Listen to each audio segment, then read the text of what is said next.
Myself, Amita Saraswat, lecturer, Chemistry Department, MLV Government College, Bhilwara, Rajasthan. Today, my topic for Environmental Chemistry, SEM 3rd, Unit 3rd. It is my 4th lecture related to soil chemistry.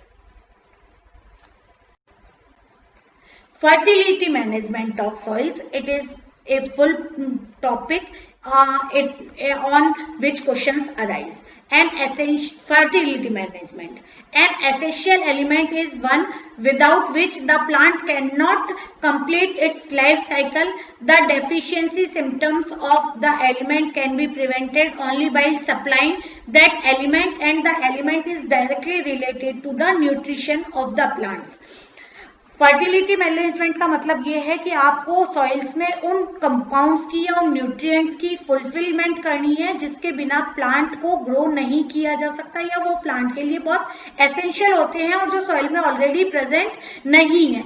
आप उन elements को या उन nutrients को provide करके उस soil की fertility को बरकरार रख सकते हैं जिससे कि उसमें जो फसलें हैं वो अच्छी तरह से ग्रो कर सकें।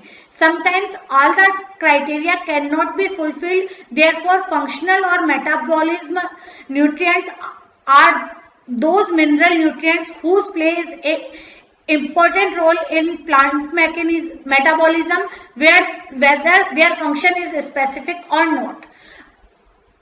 Earlier, 16 elements were essential for growth of plants. They are carbon, hydrogen, oxygen, nitrogen, phosphorus, potassium, calcium, magnesium, sulfur, iron, manganese, zinc, copper, molybdenum, boron and chlorine. पहले ये केवल 16 एसेंशियल एलिमेंट्स थे, वो ही माने गए कि प्लांट ग्रोथ के लिए जरूरी है, लेकिन बाद में इसमें कुछ एलिमेंट्स का इजाफा और किया गया जो कि हैं sodium, cobalt, vanadium, silicon, selenium, gallium, aluminium and indium. ये इसमें बाद में ऐड किए गए। इसमें से जो carbon, hydrogen and oxygen are assimilated by plants as carbon dioxide, H2O and oxygen. इनमें से कार्बन, हाइड्रोजन और ऑक्सीजन वैसे ही प्लांट्स में पाए जाते हैं in form of carbon dioxide, water and oxygen.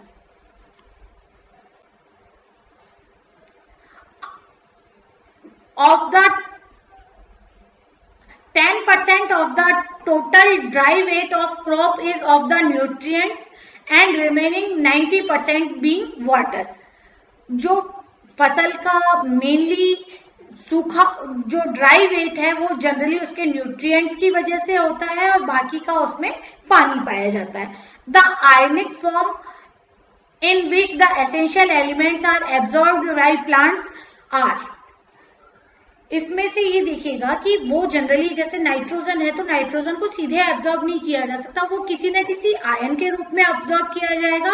वो आयन्स यहाँ पर बताए गए हैं कि कौन कौन सा जो एलिमेंट है वो किस आयन के थ्रू प्लांट्स के द्वारा एब्जॉर्ब किया जाता है। जैसे कि नाइट्रोजन है तो नाइट्रोजन को मेनली नाइट्रेट, पोटेशियम और नाइट्राइट आयन के रूप में, फास्फोरस को HPO4 2- और H2PO4- के रूप में, इसी तरह से जो पोटेशियम है वो पोटेशियम आयन के रूप में, कैल्शियम है वो कैल्शियम आयन के रूप में, मैग्नीशियम है वो मैग्नीशियम आयन के रूप में, इसी तरह से जो सल्फर है वो सल्फाइट आयन और सल्फेट आयन की फॉर्म में, आयरन है वो आयरन +2 और आयरन +3 जिसे कि हम फेरस और फेरिक के नाम से भी जानते हैं, जिंक जो कि Zn+2 की फॉर्म में, कॉपर +2 और कॉपर +1 बोथ फॉर्म में, Mn जो है मैग्नीज वो आपका Mn+2 की फॉर्म में भी और Mn+4 की फॉर्म में भी, बोरोन जो है आपका बोरेट आयन के रूप में या HbO3 2- के रूप में, मोलिब्डेनम मोलिब्डेट आयन के रूप में MoO4 2- एंड क्लोरीन आयन जो एटम है या क्लोरीन का एब्जॉर्प्शन है वो क्लोराइड आयन के रूप में होता है। Mineral nutrient elements are classified into macro, secondary and micro elements. based on the relative amounts that are normally present in plants. जो मिनरल न्यूट्रिएंट्स हैं उनको हम 3 पार्ट्स में डिवाइड कर सकते हैं, एक जिसमें मैक्रो या सबसे ज्यादा मात्रा में, दूसरा सेकेंडरी, और माइक्रो एलिमेंट्स जिनकी की आवश्यकता बहुत कम होती है प्लांट्स को ग्रो करने में. इसमें से देखिएगा